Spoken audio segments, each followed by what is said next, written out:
Tenons nos lampes prêtes, chrétiens, préparons-nous.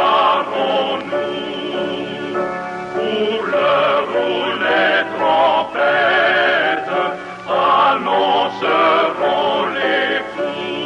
Amis de la communauté d'études quotidiennes de la Bible, bonjour, bonsoir. C'est toujours avec beaucoup de plaisir que nous vous accueillons dans le cadre de notre rendez-vous quotidien d'études de la parole de Dieu.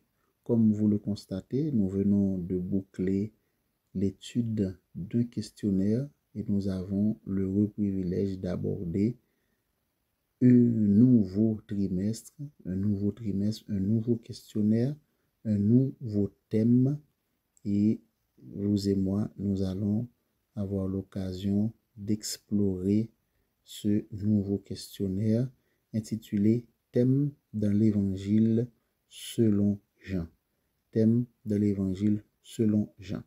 Bien avant d'introduire ce questionnaire et la leçon de cette semaine, inclinons nos têtes pour une courte prière. Notre Seigneur, notre Dieu, merci pour tous tes bienfaits envers nous.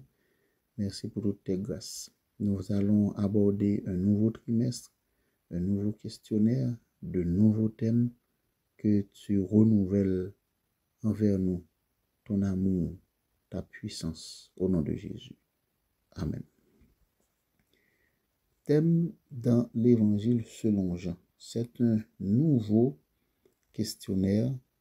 C'est l'occasion pour nous d'aborder ces thèmes que Jean a traités dans le questionnaire. Sans vouloir nous tarder sur une présentation globale du questionnaire, essayons rapidement d'explorer ce que nous allons étudier dans la première leçon.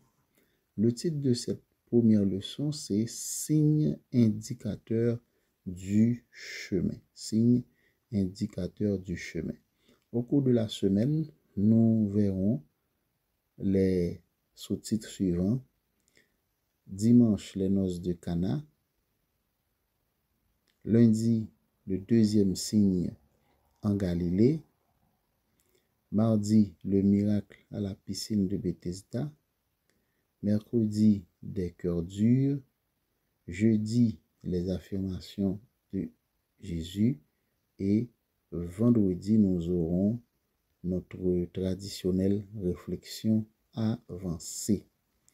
Ce qui nous attend au cours de ce nouveau trimestre, c'est une étude d'un style un peu particulier.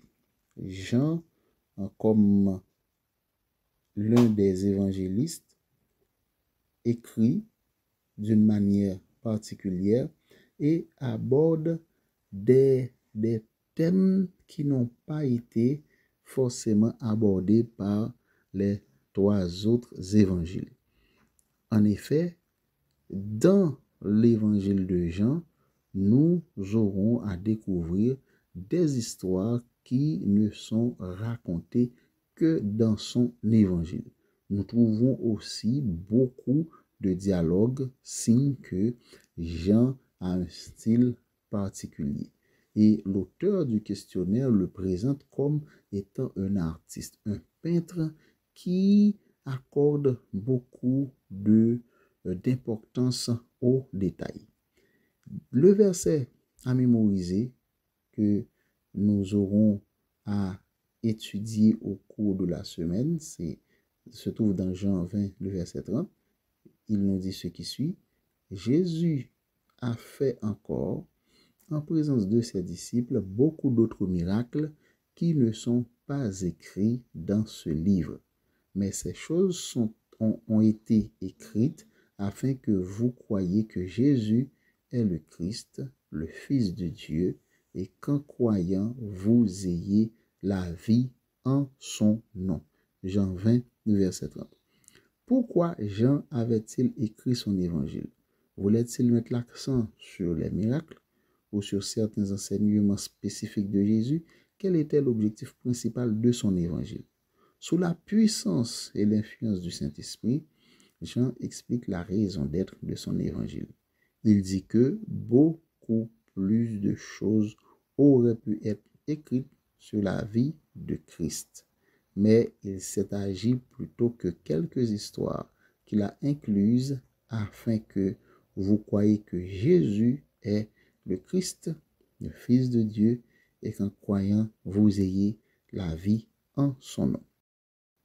Cette semaine, nous examinerons dans le récit de Jean quelques-uns des premiers miracles de Jésus, depuis l'acte de changer l'eau en vin lors du mariage à la guérison du fils d'un homme, jusqu'à la guérison de l'homme à la piscine de Bethesda. Jean appelle ces miracles des signes. Il ne s'agit pas d'un panneau de signalisation, mais plutôt d'un événement miraculeux qui pointe vers une réalité plus profonde. Jésus en tant que Messie. Dans tous ces récits, nous voyons des exemples de personnes qui avaient répondu par la foi. Et leurs exemples nous invitent à faire de même. Chers amis de la communauté d'études quotidiennes de la Bible, nous allons donc aborder ce nouveau questionnaire, un nouveau trimestre. Le staff de la communauté d'études quotidiennes de la Bible passe par mon truchement pour souhaiter à chacun de vous un excellent trimestre sous le regard de Jésus et que Dieu vous accorde la force pour pouvoir étudier sa parole. Que le Seigneur vous bénisse. Prions le Seigneur. Notre Seigneur, notre Dieu, merci pour tous tes bienfaits, pour toutes tes grâces envers nous. Nous abordons un nouveau trimestre, nous te demandons ton Saint-Esprit pour nous éclairer, pour nous guider. Au nom de Jésus. Amen. La communauté d'études quotidiennes de la Bible vous apporte une bonne nouvelle. Elle vous invite à participer à une conférence sur le thème « Les élections américaines, quels enjeux pour le monde ?» ce dimanche 29 septembre 2024 à 16h, heure de Miami. Rejoignez-nous donc en direct sur YouTube pour cette conférence inédite avec deux experts renommés, Kurdi Laresh, expert en relations internationales, et Carlson Zulmar, spécialiste en politique américaine. C'est donc un rendez-vous essentiel pour comprendre, analyser et discuter avec des perspectives éclairées. N'oubliez pas de vous abonner dès maintenant à la chaîne YouTube de la communauté d'études quotidiennes de la Bible pour ne rater aucune conférence.